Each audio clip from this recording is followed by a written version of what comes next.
புத்தன், இயேசு, காந்தி பிறந்தது பூமியில் எதற்காக? இப்படி நாமெல்லாம் ஒண்ணுக்குள்ள ஒன்னா வளரவங்க. நமக்குள்ள இந்த சாதி மத பிரிவினெல்லாம் கிடையவே கிடையாது. பாருங்க, பாய் வீட்டுக்குலாம் நம்ம பிரியாணி சாப்பிட போறோமா இல்லையா அப்படின்ற மாதிரி ஒருத்தர் பேசியிருக்கிறார். இங்கே எல்லாரும் எந்த மதம் எந்த ஜாதி எதனா பார்க்குறோமா? பார்க்குறீங்களா? எல்லாரும் ஒன்றா இருக்கிறோம். ஆனால் இதெல்லாம் பிரிக்கணுன்றதுக்காக மோடி தான் இப்போ பிஜேபி பண்ணி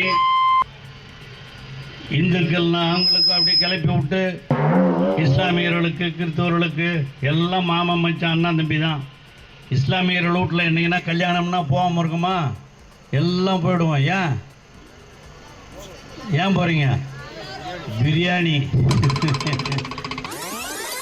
ஏன் போகிறீங்க? பிரியாணி. நாம் அதெல்லாம் பார்க்குறதில்ல. எல்லாம் ஒன்று தான்.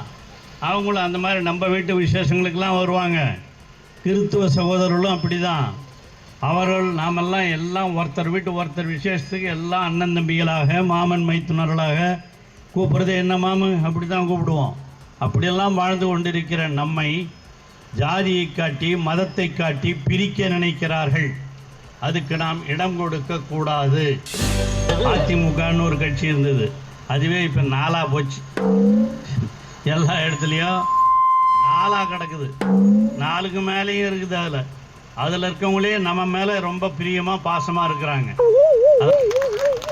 என்ன கூட என்னென்னமோ பண்ணணும்னு நினச்சி ஒருத்தர் என்னென்னமோ பண்ணார். ஆனால் ஒரு பாட்சாவும் பழிக்கலை. அதான் அந்த பாகுபலி படத்துல கிளைமேக்ஸ் எல்லாரும் பார்த்துருப்பீங்கல்ல, அதாங்க அந்த முதுகுல குத்துற சீன் வருமே.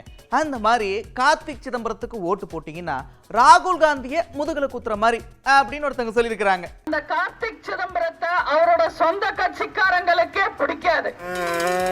மோடி தான் ஜெயிப்பாரு, ராகுல் காந்தி தோப்பாருன்னு வெளிப்படையா பேட்டி கொடுத்தவர் அவரு. அவருக்கு ஓட்டு போடுறதும் ராகுல் காந்தி முதுகுல குத்துறதும் ஒண்ணுதான். நீங்க கண்ண மூடிக்கிட்டு கஷ்டப்பட்டு தவம் இருந்தா காளையார் கோவில் சிவனை கூட நேர்ல பாத்துடலாம். ஆனா கார்த்திக் சிதம்பரத்தை நேர்ல பார்க்க முடியாது. சொன்னா நீங்க நம்ப மாட்டீங்க. நாங்க தான் பிரதமரை ஏற்கனவே தேர்வு பண்ணிட்டோமே, அப்புறம் எதுக்காக தேர்தலை நடத்துறீங்க அப்படின்னு நான் கேட்கல, மக்கள் எல்லாம் என்ன பார்த்து கேட்குறாங்க. அது மட்டும் இல்லாம பிரதமரை முடிவு பண்ணதுக்கு அப்புறம் நடக்கிற தேர்தல் இதுதான் அப்படின்னு அண்ணன் சொல்லியிருக்காரு.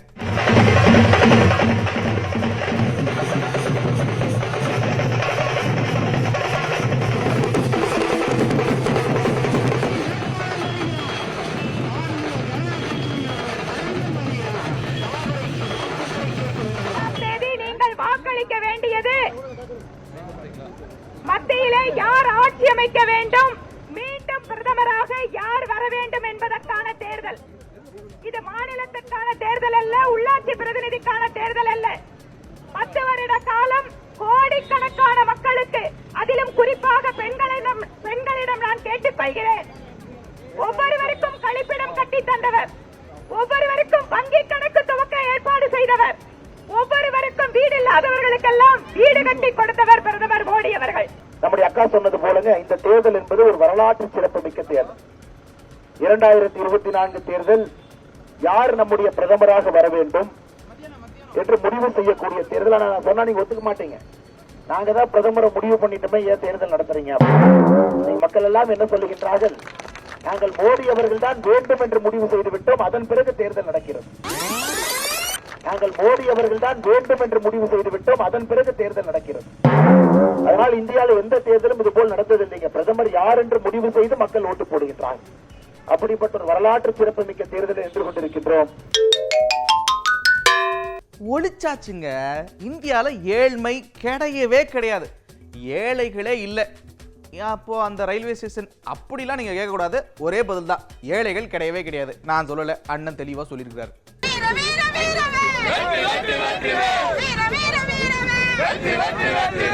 ஏழைகள் இல்லாத நாடாக ஆக்கியிருப்பது நம்முடைய பிரதமர் திரு நரேந்திர மோடி அவர்கள்.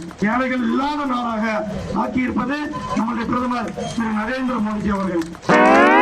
அதேபோல அனைவருக்கும் வீடு கட்டும் திட்டம், எல்லா வீட்டுக்கும் கேஸ் கனெக்ஷன் திட்டம், வீட்டு வீடா ஜல் ஜீவன் மிஷன் திட்டத்தை நம்ம கொண்டு வந்துட்டோம். ஆனா இங்க இருக்கிற திமுக காரங்க அதை முறையாக பயன்படுத்தாமல் அதை முறையாக செயல்படுத்தாமல் மக்களுக்கு குடிநீர் பிரச்சனையை சரியாக கையாளத்தனத்தான திராவிட முன்னேற்ற கழக ஆட்சியினால இன்றைக்கு மக்கள் குடி தண்ணீருக்கு அவதிப்பட்டுக் கொண்டிருக்கிறார்கள். திமுக ஊழல்வாதிகள், திமுக கட்ட பஞ்சாயத்து பண்றவங்க, திமுக லஞ்ச லாவண்யம், இதுதான் திமுகவினுடைய ஒரே ஒரு இதாக இருக்கிறது. நம்முடைய மேட்டுப்பாளையம் நகர்மன்றத்துல நம்ம எங்க போனாலும் கூட இந்த நகராட்சியில எங்கேயாவது சுத்தமாக இருக்கிறதா, சுகாதாரம்னா எவ்வளவு என்ன விலை என்ற கேட்கிற அளவுல தான் இன்றைக்கு மேட்டுப்பாளையம் நகராட்சியுடைய செயல்பாடு இருக்கிறது. கடந்த 10 ஆண்டுகளாக இங்கே ஆட்சி செய்து கொண்டிருந்த பாரதிய ஜனதா கட்சி நமக்கு என்ன கொடுத்தது என்றால் விலை உயர்வு, விலை ஏற்றத்தை தான் கொடுத்தது. கேஸ் விலை, பெட்ரோல் விலை ஏறிக்கொண்டே போகிறது. அன்பு சகோதரிகள், உங்கள் அனைவருக்கும் இது தெரியும். இப்படி இருக்க அவர்கள் ஏதோ நிறைய செய்தது போல உங்களிடத்திலே வந்து வாக்கு கேட்பார்கள்.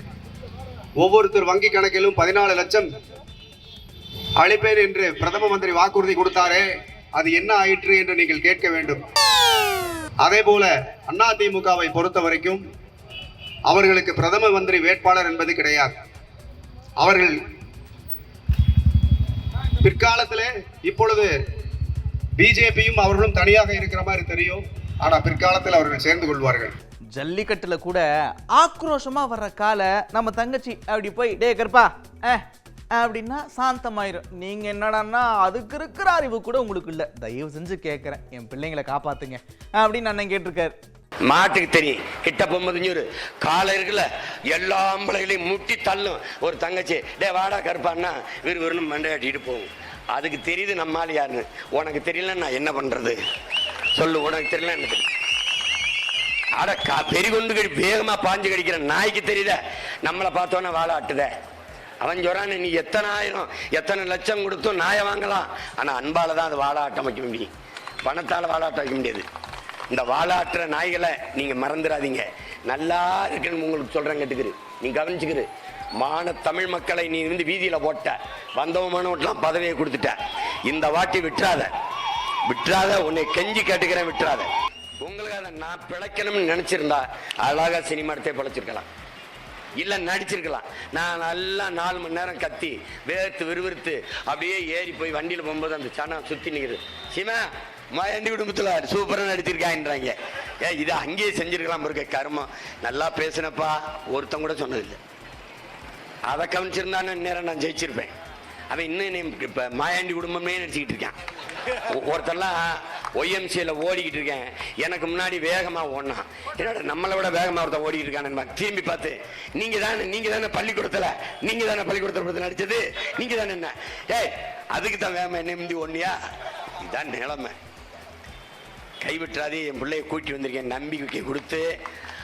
பெரிய மருத்துவர், ஏன் மருத்துவரா 16 பேர் மருத்துவரை போட்டிருக்கேன்.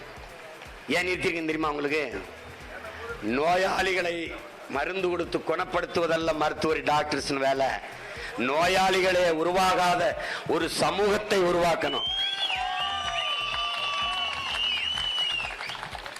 அதுக்குத்தான் படிச்ச பிள்ளைய, வெளிநாட்டுல படிச்ச பிள்ளைகளை இங்க வந்து மேற்படிப்பு படிச்சுக்கிட்டு இருந்த பிள்ளைய கூட்டிட்டு வந்து நிறுத்திருக்கேன். இந்த கல்யாணம், காது குத்து, இந்த மாதிரி ஃபங்க்ஷன்லாம் இல்லாத காலத்துல பாவம் இந்த பூ வியாபாரம் இல்லாம ரொம்ப கஷ்டப்படுவாங்க.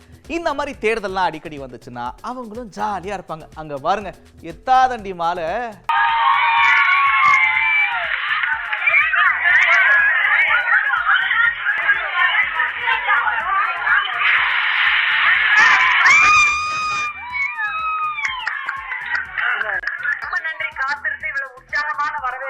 அத்தனை பேருக்கும் ரொம்ப நன்றி. அம்மாக்கு நன்றி. 200 சகோதரிகளும் திருச்சுழிக்காரங்கன்னு சொல்றாங்க. ரொம்ப மகிழ்ச்சி. நம்ம ஊர்ல இருந்து வந்த சகோதரிகளுக்கு ரொம்ப ரொம்ப மகிழ்ச்சி. ரொம்ப நன்றி. சிறப்பான வரவேற்பு நன்றி. அம்மாவுக்கு நன்றி. வெயில்ல காத்திருந்து இவ்வளவு ஒரு சிறப்பான வரவேற்பு கொடுத்துருக்கீங்க. அவ்வளவு பேருக்கும் என்னுடைய மனமார்ந்த நன்றி. அண்ணன் ஒரு பக்கம் கட்சியை தொடங்கி பரபரப்பா அடுத்தடுத்த கட்டங்களை நோக்கி நகர்ந்துகிட்டு இருக்கிறாங்க. இங்க ஒருத்தர் பாத்தீங்கன்னா அண்ணனுக்காக ஐ எம் வெயிட்டிங் அப்படின்ற பாணியில, நீங்க சும்மா கண்ணை சச்சா போதும், நான் தாங்க எம்பி அப்படின்னு நம்பிக்கையோட காத்திருக்கிறார். பணியை துவங்கும் பொழுது எப்பொழுதும் வந்து நமது இளைய தளபதி விஜய் அவர்கள் என்ன சொல்லியிருக்காங்கன்னா வந்து ஒரு படத்துல வில்லனா இருப்பார், துப்பாக்கி படத்துல. அதை என்ன கேட்பாங்கன்னா, அந்த வில்லன் வந்து அவங்களுக்கு ஒரு நாள் வருவேன், உன்னை மீட் பண்ணுவேன், I will come and meet you and ஃபீல்பாங்க. அதுக்கு வந்து இளைய தளபதி விஜய் அவர்கள் ஐ எம் வெயிட்டிங் சொல்லுவாங்க. I am waiting for the success in this election. அடுத்து வந்து லிங்கா படத்துல ரஜினிகாந்த் அவர்கள் என்ன சொல்லுவாங்கன்னா வந்து அவரை வந்து ஒரு கலெக்டரா வந்து பதவியேற்று வரும்பொழுது அவங்கள வந்து எல்லாமே வந்து அவரை தாக்க வருவாங்க. அப்போ வந்து let us begin அப்படிங்கிற வார்த்தையை சொல்லுவார். let us begin அப்படின்னா என்னோட வார்த்தை. let us begin the battle now. I will definitely win in the election. I will shown as a parliamentarian. அதாவது பாத்துங்க மக்களே, நான் அமைச்சரா இருந்தப்ப நிறைய தொழிற்சாலைகள்லாம் கொண்டு வந்திருக்கிறேன். இந்த கோகோ கோலா கம்பெனியிலிருந்து எல்லாம் நான் அமைச்சரா இருக்கிறப்ப வந்ததுதான். என்னடா அது இவர் பாஜகவில் எப்போ அமைச்சராக இருந்தார் அப்படிலாம் நீங்கள் யோசிக்கக்கூடாது. அது ரெட்டையில் அந்த காலம். சின்னத்தை மாற்றி போட்டுறாதீங்கன்னு அண்ணன் தெளிவாக சொல்லியிருக்கிறாரு.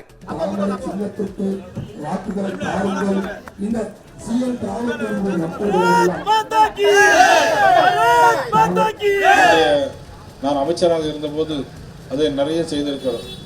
கங்கை கொண்டான் சிப்காட்டில் இன்றைக்கு இந்த தொழிற்சாலைகள் அனைத்தும் நான் அமைச்சராக இருந்தபோது கொண்டு வரப்பட்டது. கொக்கோ கோலா கம்பெனியில் ஆரம்பித்து ATC tyre company, Nova carbon உள்ளிட்ட அனைத்து தொழிற்சாலைகளிலும் நான் அமைச்சராக இருக்கும்போது கொண்டு வரப்பட்டது. ஆனால் சின்னம் மட்டும் தாமரை. ஏன்னா நீங்கள் பழைய ஞாபகத்தில் வேற எங்கேயும் போயிடக்கூடாது. அதான் தாமரை சின்னத்துக்கு உங்கள் வாக்குகளை கண்டிப்பாக தரணும். எல்லாத்துலேயும் சொல்லணும், பார்க்குற எல்லாத்துலேயும் சொல்லணும். தாமரை சின்னம் மிக மிக முக்கியம். தாமரை தாமரை தாமரை. இதெல்லாம் நம்ம ஜெயிச்சு வந்த பிறகு நான் நேரில் வரேன். ஒரு பக்கம் தருமபுரியில சிப்காட் கொண்டு வரேன்னு சொன்ன அக்கா இப்ப என்ன சொல்றாங்க அப்படின்னா, நீர்நிலைகள் நிறைந்த மாவட்டத்துல தண்ணி தாங்க இல்ல. இங்க பாருங்க, ஒகேனக்கல் கூட்டு குடிநீர் திட்டமே நாம சொல்லிதான் வந்துச்சு. அதுவும் முழுசா நடக்கலன்னு வச்சுங்க. இதெல்லாம் நாம நிச்சயமா சரி பண்ணி கொடுக்குறேன், ஓட்ட மட்டும் போட்டுருங்க அப்படின்னு கேட்டுருக்காங்க.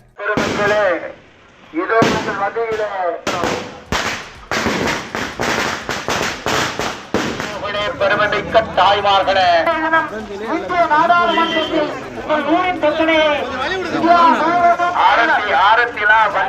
முதல் பெண் வேட்பாளர் பெண்களாக நீங்க தான் எனக்கு ஆதரவு கொடுக்கணும். கொடுப்பீங்களா? சரியா? நீங்க மட்டும் இல்ல, எல்லார்கிட்டையும் சொல்லணும், அந்த வேலை செய்யணும். அதை பார்த்து நம்ம சந்தோஷப்படணும். அதான் அந்த மாம்பழ சின்னத்துக்கு என்னைக்கும் உங்களுடைய ஆதரவு இருக்கணும் நான் கேட்டுக்கிறேன். தண்ணீர் தருமபுரியை பொறுத்த வரைக்கும் தண்ணி பக்கத்துல ஏரிலாம் இருக்கு, குளம் இருக்கு, ஆனா தண்ணி வரமாட்டேங்குது. அதற்கு காரணம் யாருமே தண்ணீர் திட்டத்துக்கு முக்கியத்துவம் கொடுக்கவே இல்லை. தருமபுரி ஊரை பத்தி யாரும் மறந்துட்டாங்க. ஆனால் பாட்டாளி மக்கள் கட்சி அழுத்தம் கொடுத்ததன் காரணமாகவே ஒகேனக்கல் கூட்டு குடிநீர் திட்டம்லாம் இங்க நிறைவேறிச்சு. அது முழுசா நிறைவேறல. அதையெல்லாம் வேகப்படுத்த வேண்டும், அதையெல்லாம் முழுமையாக நடத்தி கொடுக்க வேண்டும் என்பதற்காக தான் நான் இந்த பகுதியில போட்டி போடுறேன். அதுவும் மருத்துவர் ஐயாவின் ஆசி பெற்ற வேட்பாளராக அன்போடு கேட்டுக் கொடுக்குறேன். அம்மா, எனக்கு வாய்ப்பு கொடுக்குறீங்களாம்மா? மாம்பழத்துல வாக்களிச்சு எனக்கு வாய்ப்பு கொடுங்க. கண்டிப்பாக உங்கள் பிரச்சனையை நான் போய் பேசுறேன், உங்களுக்காக நான் போய் போராடுவேன். உங்க வீட்டு பொண்ணாதான் கண்டிப்பா என்ன விட்டு கொடுப்பீங்களா? நாங்க என்னமோ கச்சத்தீவை முந்தானேத்து கொடுத்த மாதிரியும் இவருக்கு இன்னைக்கு தான் விஷயம் தெரிஞ்ச மாதிரியும் பேசிட்டு இருக்கிறாரு. போங்க தம்பி, அவரு கலர் கலரா பொய் சொல்றாரு. கேட்கிற நிதியை தமிழகத்திற்கு கொடுப்பதற்கு மனமில்லாத மோடி மக்களுடைய கவனத்தை வேறு பக்கம் திருப்புவதற்காக இப்படிப்பட்ட நாடகங்களை நடத்தி கொண்டிருக்கிறார். ஏதோ கச்சத்தீவை நேற்று முந்தானேத்து நாங்கள் கொடுத்துட்டா மாதிரியும் இன்றைக்கு அதை பற்றி அவர் பேசுகிறார்.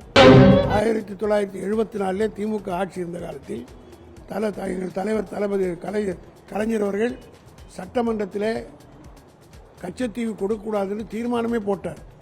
தீர்மானம் போட்டது மட்டுமல்ல, திமுக சார்பாக தமிழ்நாடு பூராவிலும் கண்டன கூட்டங்கள் நடத்தப்பட்டன.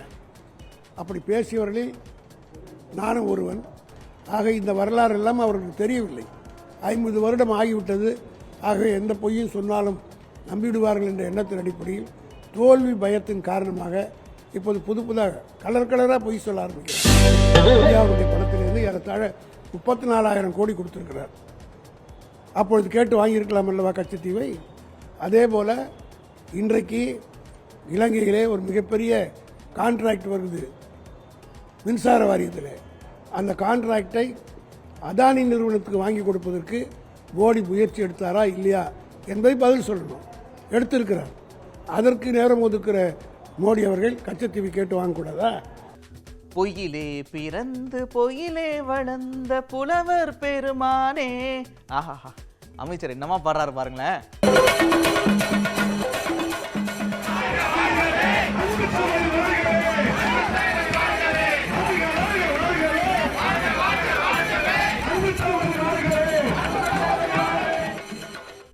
நாட்டு மக்கள் உண்மை நிலையை அறிந்ததால் தான் தொடர்ந்து அவர்களுக்கு தமிழகத்திலே தோல்வியை கொடுத்து கொண்டிருக்கின்றார்கள். பொய்யிலே பிறந்து பொய்யிலே வளர்ந்த புலவர் பெருமான் என்ற ஒரு வார்த்தை உண்டு. பொய்யிலே பிறந்து பொய்யிலே வளர்ந்த புலவர் பெருமான் என்ற ஒரு வார்த்தை உண்டு. அதற்கு முழுக்க தகுதி படைத்தவர் பாரதத்தின் பிரதமர் நரேந்திர மோடி அவர்கள்தான்.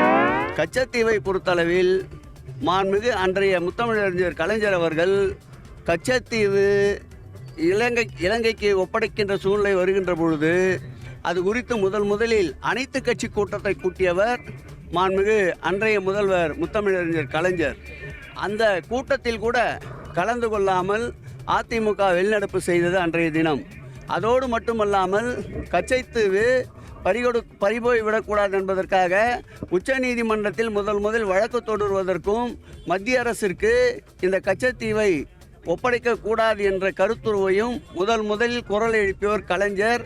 ஆகவே நரேந்திர மோடி அவர்கள், பாரத பிரதமர் அவர்கள் உருண்டு பிறண்டு பொய் சொன்னாலும் சரி, தண்ணீருக்குள் போய் பொய் சொன்னாலும் சரி, பறந்து வந்து பொய் சொன்னாலும் சரி, ஆகாய மார்க்கமாக வந்து பொய் சொன்னாலும் சரி, தமிழக மக்கள் நம்புவதாக இல்லை.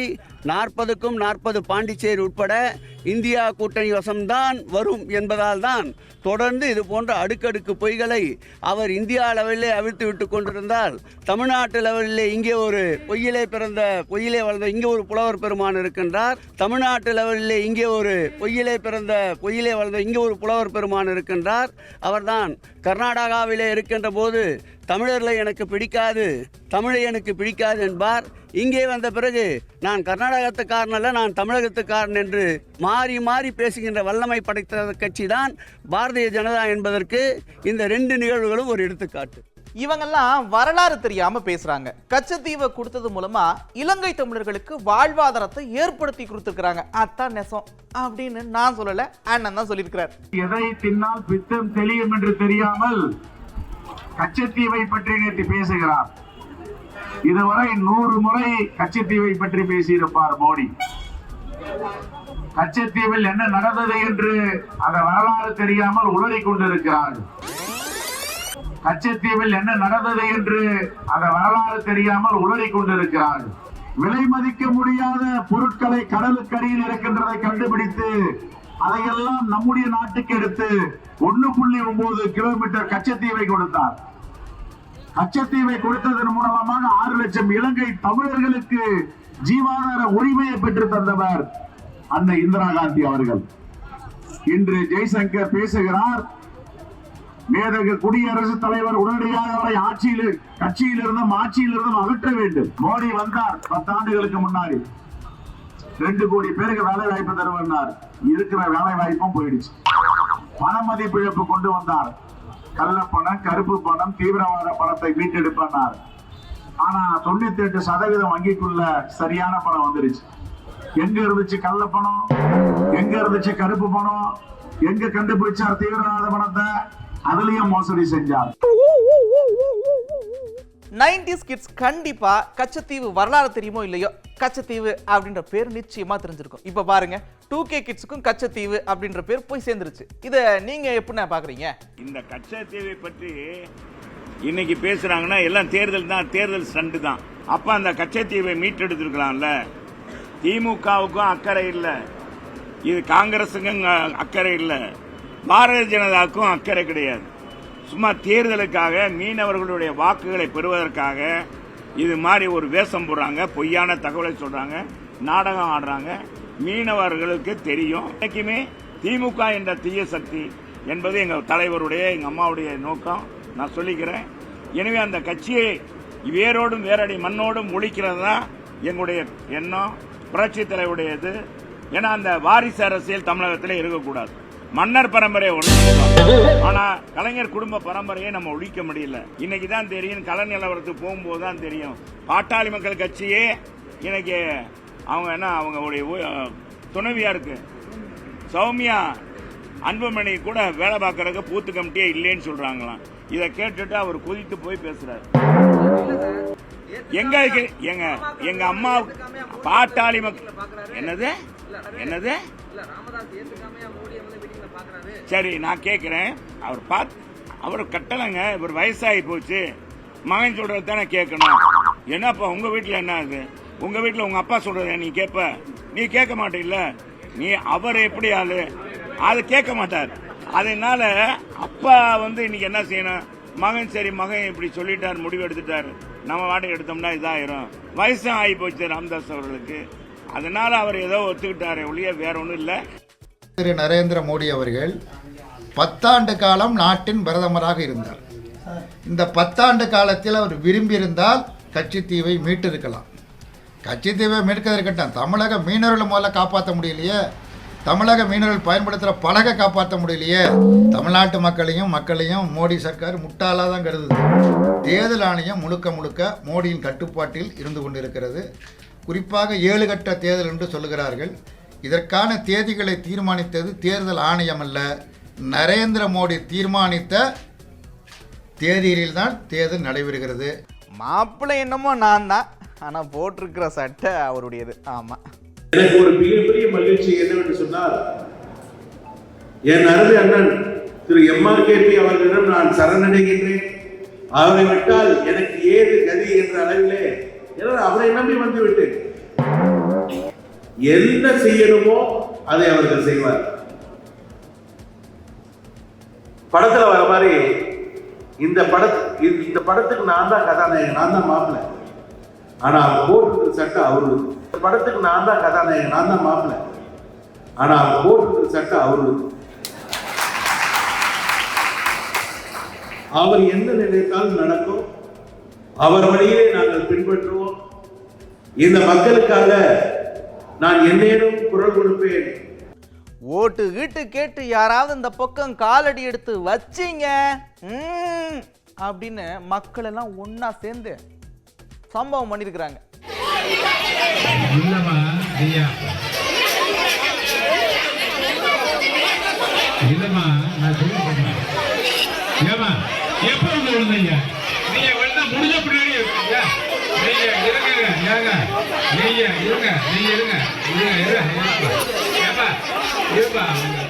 சரி, இப்போ அண்ணா உங்க ஊர்ல என்ன பிரச்சனை, என்ன விஷயம், ஏன் ஓட்டு போட மாட்டேன்றீங்க சொல்லுங்க. சுமார் 4 தலைமுறையா இந்த இடத்துல இருந்துட்டு இருக்கோம். இதுவரை எந்த ஒரு அடிப்படை வசதியும் இந்த கிராம மக்களுக்கு கிடைக்காததுனால தற்போது கிராம மக்கள் ஒன்று கூடி ஒரு தீர்மானம் போட்டு இந்த தேர்தலை புறக்கணிச்சிருக்கோம். அரசியல் கட்சிக்காரங்க உங்களுக்குள்ள கோரிக்கைகளை நாங்கள் கண்டிப்பாக நிறைவேற்றி தருவோம் அப்படின்னு தான் சொல்லுவாங்க. நாங்கள் அவங்க கூட போய் அவங்க அதிகாரிகளோட பேசும்போது அதிகாரிகள் என்ன சொல்லுவாங்கன்னா, நீங்கள் ஃபாரஸ்ட்டு தான் உங்களுக்கு இதுக்கு பொறுப்பு, நீங்கள் ஃபாரஸ்ட்லேருந்து தடையில்லா சான்று வாங்கி தந்தால் நாங்கள் எல்லாமே பண்ணி தரலாம் அப்படின்னு போகிறது வரை போகும், அதோட நிற்கும். அதுக்கு பிறகு எந்த முயற்சியும் யாரும் எடுக்கிறதும் கிடையாது, யாரும் அதை நடத்தினதும் கிடையாது. நம்ம பிரதமர் ஜி சொன்ன மாதிரி டிஜிட்டல் இந்தியாவை உருவாக்குவோன்னு சொல்லியிருக்காங்க. அவருக்கு தெரியாமல் அவர் சொல்கிறாரு, அவர் அங்கே இருந்துட்டு சொல்கிறாரு. இங்கே இப்படி ஒரு கிராமம் இருக்குது, வலியால கிராமம்னு. இதே மாதிரி எத்தனையோ கிராமங்கள் இன்னும் இருக்கலாம், கண்டிப்பாக இருக்கலாம். ரோடு வசதி கிடையாது, மின்சார வசதி கிடையாது, குடிநீர் வசதி கிடையாது, எந்த அடிப்படை வசதிகளுமே இங்கே கிடையாது. அப்புறம் மக்களே, கச்சேரி சும்மா கலகலப்பா இருந்திருக்கும். இதே மாதிரி மற்றொரு நிகழ்ச்சியில் உங்களை சந்திக்கிறேன். அதுவரை விடைபெறுவது நான் நந்தா. இது தேர்தல் கச்சேரி. Hello, right hello, 1 2 3 hello.